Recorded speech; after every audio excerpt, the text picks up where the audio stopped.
কাৰণ এটা কি আজি এটা বস্তু লৈ সমগ্ৰ অসমত চৰ্চা চলিছে, বহুত ভাইৰেল হৈছে।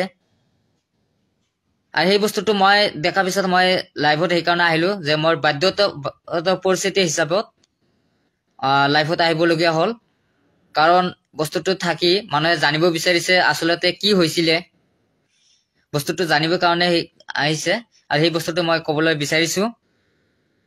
প্ৰথম কথাটো হৈছে কি, আমাৰ কিছুমান মিডিয়া আছে, কেলা মিডিয়া বুলি কওঁ মই, ভাল মিডিয়া নহয়, সেইটো কেলা মিডিয়া বুলি কোৱা হয়। সেই কেলা মিডিয়াবিলাক কি কৰে জানেনে? হয়, কেলা মিডিয়াবিলাক ক'ত কিবা এটা যদি ভুল হয়, নেগেটিভ, সেইবিলাক ভাইৰেল কৰিব কৰি মানুহৰ মাজত বিভাজন লগাই দিব, হাই কাজিয়া লগাই দিব, বাজি থাকক, নেগেটিভ চেন্টেঞ্চটো বজাব। আচলতে ক'ত ঘটনা হয়, কি হয় নহয় সেইবিলাক নকৰাকৈ ডাইৰেক্টলি নেগেটিভটো বজাই মানুহক জেলত ভৰাই দিয়ে, এই কেলা মিডিয়াবিলাক। গতিকে সেইটো মানে এই কেলা মিডিয়াৰ কাৰণে এইবিলাক বস্তুটো ভাইৰেল হয় বেছিভাগ। সবাক মই কোৱা নাই, সকলোকে আপোনালোকে বেয়া নালাগে। যিবিলাক মানে কেলা মিডিয়া আছে, কেলা মিডিয়া যিবিলাক টকাৰ বেছি ঘূৰি থাকে, সেইবিলাক কথা কৈছো আমি। মিডিয়া সব মিডিয়া নহয়, মিডিয়া মানে কেলা মিডিয়া বিলাকহে যায়। কথাটো হৈছিল আজি যিটো আমাৰ ইজতেমা আছিল, মোৰ এটা দুখ লাগিছে আৰু সেইটো দুখ লগা যিটো মই বহুত বেয়া লাগিছে। মোৰ বস্তুটো কি হৈছিল, আচলতে মোৰ যিটো দেখা গৈছে মই ইছলামত থকাটো অসম্ভৱ হৈছে। যদি মই ইছলামৰ মানুহ হয়, যদি মই ধৰ্ম ত্যাগ কৰিব লাগে, মই সাজু আছো, মই কৰিম। যদি ইছলামক মোক যদি বেয়া পায়, যদি মোৰ নমাজ পঢ়া,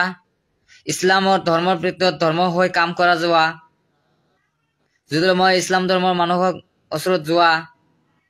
হাদিছ কোৰাণৰ কথাটো শুনা যদি মোৰ বেয়া হয়, তেনে মই এইটো বাদ দিম, মদ খোৱাত থাকিম, মদ খাব লাগিব, ধৰ্ম ত্যাগ কৰিব লাগিব। আমাৰ পূজা আছে, পূজা চাব লাগিব, পূজাৰ কথা এইটো কৈ আছে, মই সেইটো কথা বুজাবলৈ কৈছিলো। বস্তুটো আমি বহুত এটা আবেগিক মই কৈ আছো কথাখিনি।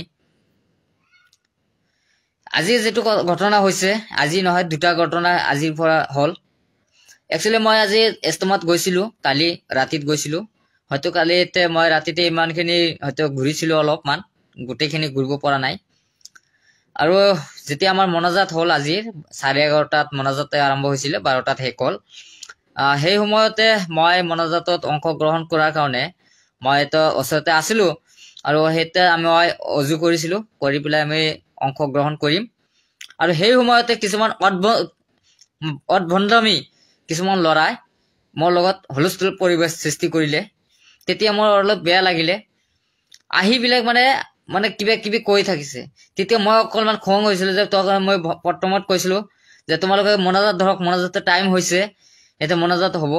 মানে অজু কৰি আছে তোমালোকে। সেই মানে উল্টা পুল্টা মোক মানে কিবা কিবি কৈ আছিল। মই তেতিয়া খং হৈ আছিলো, কাৰণ ইছলামৰ বিষয়ে মানে সেইবিলাক যাব নালাগে, ইছলামৰ বিষয়ত নাযাকৈ বেলেগ ৰাস্তাত লৈ গৈছিলে। আৰু তেতিয়া মই অলপ মানে খং হৈছিলো আৰু মোক বেলেগে এটা কথা কৈছিলে, আপোনালোকে এটা ইংগিতহে পাইছিলে,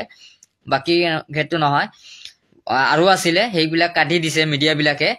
টোটেল ঘটনাবিলাক কৰা নাই। কিন্তু এটাহে বস্তু মানে যে আমি দৌৰিছিলো, আচলতে দৌৰাৰ কাৰণটো হৈছে মানুহক উদ্ভণ্ডামি লগাইছিলে আৰু ইছলামৰ বিৰুদ্ধে কিছুমান কথা কোৱা হৈছিলে। তাৰ পিছত মই তেওঁলোকক মানে আহিব নালাগে, তেওঁলোকে তেনেকুৱা কথা কোৱা হৈছে, মানে মনাজাতৰ কথা কৈছিলো, তেতিয়া মোক এইটো খং কৰিছিলে মোৰ ওচৰত, আৰু সেইকাৰণে মোক বেয়া বেয়া কথা কৈছিলে। আৰু বেয়া কথা কোৱাৰ কাৰণে মই তেতিয়া খং হৈ মোৰ হাতত ভৰিত জোতা আছিল, মই জোতা ভৰাই দি গৈছিলো, মই জোতা হাতত লৈ মই দৌৰি তাক মাৰিবলৈ গৈছিলো, কোবাবলৈ গৈছিলো। আৰু সেইতে মানুহৰ মাজত তেওঁলোকে মোৰ যিটো কলা আপোনালোকে দেখা পাইছে, এই ল'ৰাটো আগুৱাই দৌৰিছিলে, সেই ল'ৰাটো পিছত তেওঁলোকে পলাইছে, পিছত মই ধৰিব পৰা নাই। কিন্তু মই সেইটো তাক মাৰিবলৈ কোবাবলৈ কাৰণে গৈছিলো। মই শিক্ষাটো কৰি দিলো যে ইছলামত কি চলে কি নচলে সেইটোত আমি দেখুৱাই দিব গৈছিলো। তেওঁ ইছলামৰ নামত অপ্ৰচাৰ চলাবলৈ গৈছিলে, আৰু অপ্ৰচাৰ চলাৰ কাৰণে আৰু সেইটো বস্তুটো নেগেটিভকৈ আমাক উল্টাকৈ বজাই দিলে। ইজতেমাত এনেকুৱা ঘটনা ঘটিছে। যদি মোৰ ইজতেমাত যোৱাটো ভুল আছিলে আৰু ইছলামত যদি সেইটোৱে আছে যে নহয় ইছলামত নামাজ পঢ়িব নালাগে, পূজা কৰিব লাগে, মই কালিৰ পৰা আপন ইচ্ছাবত মই কামাখ্যা যাই মই পূজা আৰম্ভ কৰিম, কালিৰ পৰা মই মদ খোৱা আৰম্ভ কৰি দিম। যদি ইছলামত সেইটো আছে, যদি এই কথাটো যদি মই ধৰ্মৰ বিষয়ে যদি কোৱা মই মনাজাত ধৰিবলৈ গৈছিলো, যে মনাজাত বয়ান কৰি আছিলে, বয়ান শুনাৰ কাৰণে কৰিছিলো, আৰু সেইটো যদি মোৰ ওপৰত মোৰ লগত অদভণ্ডামি কৰিছিলে তাৰ পিছতহে ভলেণ্টিয়াৰ সকলে আহিছিলে মোৰ যেতিয়া দৌৰিছিলো তাৰ অকলমান পিছতে ভলেণ্টিয়াৰ বিলাক আহি মোক তাৰপিছত কনচিডাৰ কৰিলে কিন্তু আমি যিখিনি আমাৰ ঘটনাটো ঘটিলে সেইবিলাক কোনো ধৰণৰ গুৰুত্ব নিদিয়াকৈ ডাইৰেক্টলি আমাক একচেপ্ট কৰিলে বেলেগ ঠাইত লৈ গ'লে কিন্তু মই এটা স্পষ্ট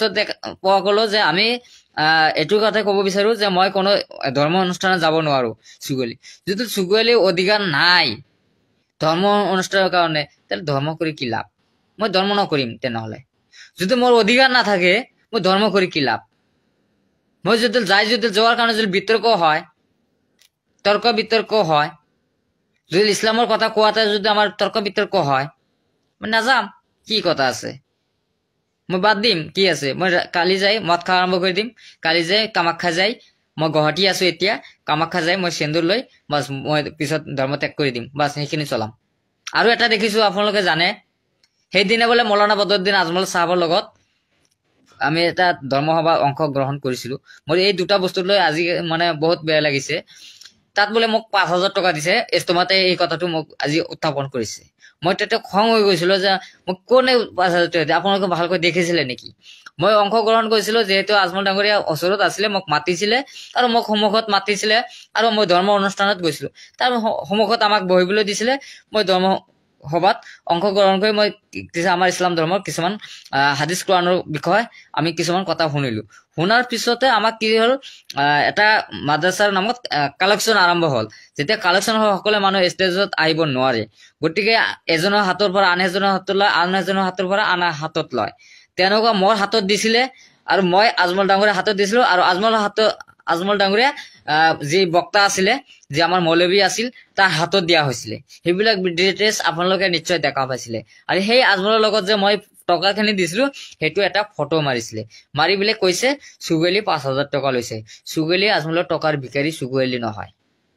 আৰু সেইটো কাৰণে মানে কিবা কিবি বহুত ধৰণে কৈছে মই ছুগুৱেলি বিক্ৰী হৈ গ'ল ইউটিউবত জইনিং কৰিছে ইউটিউবত বিক্ৰী কৰিছে টকাৰ ভিকাৰী পাগল কিবা কিবি কৈছে কি মই কি যোৱা কি অধিকাৰ নাই নেকি আজমল থাকিলে কি যোৱাৰ অধিকাৰ নাই নেকি মই আজমল তাত ঘৰত যাব নোৱাৰো নেকি ৰাজনৈতিক বস্তুটো বেলেগ ধৰ্মটো বেলেগ কিন্তু ধৰ্মৰ নামত ৰাজনীতিক নচলে সেইটো আপোনালোকে সকলে জানে আৰু সেইটোৰ কাৰণে আজি মই পাছতে মই কোনো ধৰণৰ পইচা লোৱা নাই মই ধৰ্মৰ সভাৰ কালেকশ্যন কৰাত মই মানুহে দিছিলে ময়ো দিছো মানুহেও দিছে সেইটো মই অংশগ্ৰহণ মই দিয়া হৈছিলে আৰু সেইটো বস্তুটো গৈছে এই দুটা বস্তু আজি তুলফাল লাগি গৈছে ঠিকেই আছে মই সেইটো নকওঁ কেলা মিডিয়া বিলাকে তেনেকুৱা বজাই থাকক আৰু কেলা মিডিয়া কেনেমান বজাব পাৰে ছুগুৱেলি ভিডিঅ' বজাই থাকক মই আৰু ইমান নকওঁ গতিকে মোৰ বহুত বেয়া লাগিলে গতিকে মই কিবা কিবি অদভণ্ডামি কৰি থাকে গতিকে মই আৰু কি ক'ম ক'বলগীয়া একো নাই কাৰণ মোৰ এইটো স্পষ্টভাৱে প্ৰমাণ কৰি দিলে যে ধৰ্মৰ ভিত্তিত যাব নালাগে ধৰ্মৰ ৰাস্তাত যাব নালাগে আৰু সেইদিনা মই জলেশ্বৰত গৈছিলো সেইটো ভাল হৈছিলে সেইটো আমি গাঁজা খোৱা বন্ধৰ কথা কৈছিলো গতিকে আৰু পূজা চলিছিলে সেইটো কথাই কৰিছিলো খুজুগুলি আজি সেইটো কথা আৰু কেতিয়াও মাত নামাতে উৰুচুৰৰ বিৰুদ্ধে কেতিয়াও নাযায় মই সেইটো কাৰণে আই এম চৰি মই সেইটো বিচাৰিছো যে মই আৰু এই বিষয় লৈ আৰু বেলেগ সিদ্ধান্ত নলওঁ মই কালিৰ পৰা আৰম্ভ কৰি দিম যিহেতু পূজা আৰম্ভ কৰি দিম কাৰণ মানুহে মোক সেইটো কৰিছে মানে ধৰ্ম বিষয়লৈ যোৱাৰ কাৰণে মই অপৰাধ যদি হৈছিলো মই ধৰ্ম বিষয় নাযায় মই কালিৰ পৰা পূজা আৰম্ভ কৰি দিম বাছ মদ খোৱা আৰম্ভ কৰি দিম হৈ যাব সেইটোৱে মই বিচাৰো বেলেগ আৰু নাই মই এইটো অপৰাধ আছিল আৰু মই অপৰাধী ধৰ্ম সভাত যোৱা অপৰাধ ইস্তমা যোৱা অপৰাধ মই আৰু কেতিয়াও আপোনালোকে দেখা নাপাব কোনো মছজিদো নাপাব আপোনালোকে কোনো ধৰ্ম সভাতো নাপাব অনলি মছজিদ মন্দিৰত পাব আপোনালোকে দেখা পাব ছুগুৱেলিক সেইখিনি